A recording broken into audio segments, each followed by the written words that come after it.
This was a game that I was excited for since the day it got announced. Ask my friend Rowlett, who had to hear me talk about it for way too long. Hell, if you asked me what a good JRPG to play is, Scarlet Nexus would be right up there. Not before Final Fantasy XIII though. But that's enough gushing for me. My name is Vivix Tales, this is Backlog Worthy. Let's talk about Scarlet Nexus. Per usual, let's start this one-sided conversation by talking about some music. Now, Scarlet Nexus has some things going for it, and the music is definitely one of them. Let's focus on the battle music mainly, because holy hell does it get me going. There's just something about it that really gets my blood pumping, and as weird as it may seem, I'll listen to this music while I'm at the gym or while at work. Seriously, take a listen to the song.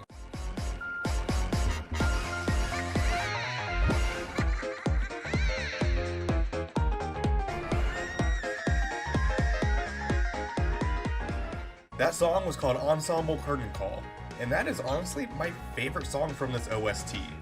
And here's the thing, a lot of the battle music is like that, so if you like this song, you'll like a lot of the other ones. Or maybe you won't, I don't know. This entire video is just my opinion. Moving on, let's talk about these graphics. I played Scarlet Nexus on the computer using a GTX 3070. Now, I've played a lot of anime games in my day, and there's something about this game that just really clicked with me. There is a bit of a caveat with that though.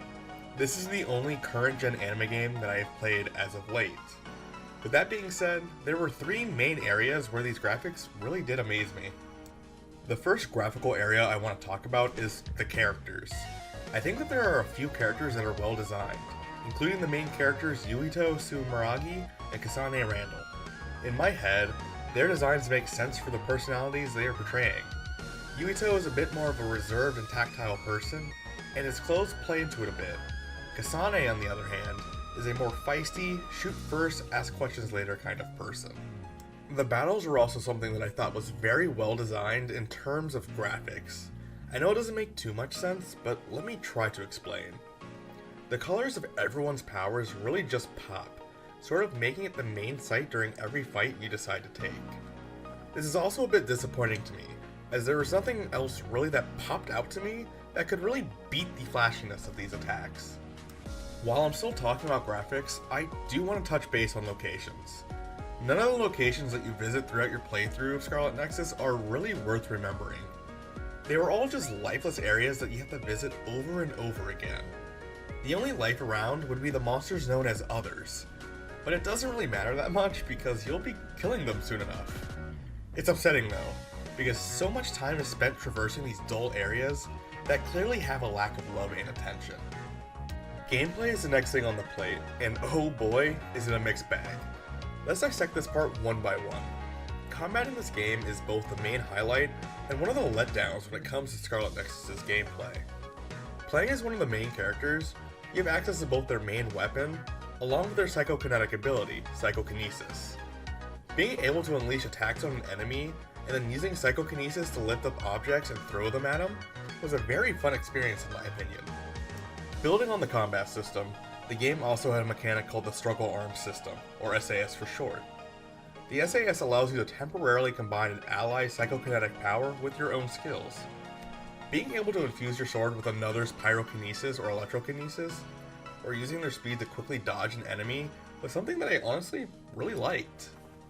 The last combat mechanic I want to talk about is called Brain Drive. In this mode, the character's attack, movement, and psychokinesis speed increases. It can be a very useful thing to pull out of your pocket when a battle is making you struggle a bit. Though, Brain Drive cannot be used at all times. You have to fill up a meter on your screen first, and when it does, you can let it rip. If all that doesn't sound good to you, the characters look pretty damn cool while in Brain Drive. Let's finally talk about the story in Scarlet Nexus. The first thing I want to mention is how the story itself is told. The best way I can describe it is that it's told in a Tales of type fashion. Never played a Tales of game? No worries. I can relate it in another way too. The story is shown within panels using mostly static images. I feel like the story could have been conveyed in a better format. It's not too bad though, because the game uses CGI cutscenes as well. The CGI cutscenes better show the emotions or intensity of the current scene. This is something important that was really needed, but didn't happen as much as I would have personally liked. If someone was about to shatter reality as we know it, seeing the character's reaction in real time would put me on the edge of the seat more than a few static images changing their expressions would. Now, I do want to talk about the story of Scarlet Nexus itself. Outside of how it was presented, the story kept me occupied for a majority of the game. Don't get me wrong though, as much as the story had its good moments, there were some bad ones too. My main gripe with Scarlet Nexus is the main antagonist, Karn Travers. Again, please don't get me wrong, I really loved Karn as the villain and his reason for what he did. What I didn't like was the cliche of the antagonist is related to the protagonist. Karn's brother, Luca Travers, is not necessarily the main protagonist. However, I do feel that it fits because of the big supporting role he plays in Scarlet Nexus. It seemed to me that Bandai Namco attempted to take another approach to the cliche, but didn't go far enough to really differentiate from it. The other thing I didn't really care for was the time traveling with Yuito and Kasane. It felt like they threw that in to make the antagonist plotline work. The story went from trying to find out why this entire organization is evil, to time traveling to stop the villain. To me, it did kind of feel like two different stories somehow sewn together. Here's the part where I talk about what I actually did enjoy in the story of Scarlet Nexus. Remember how I quite literally just talked about I didn't like the time traveling? Well, here I am about to talk about it again. Even though I didn't really like it when applied to the protagonists, I did really like the idea when applied to the antagonist. Karn was so in love to the point where he was willing to rewrite history to get his girlfriend back. Ugh, that was just great to me. Another somewhat big point in the story that I liked was Kasane's sister being turned into an other. Trying to find out if I could return her to her human form was something that kind of kept me on the edge of my seat for a hot moment. Instead of talking about more plot points though, I'm gonna let you play the game for yourself.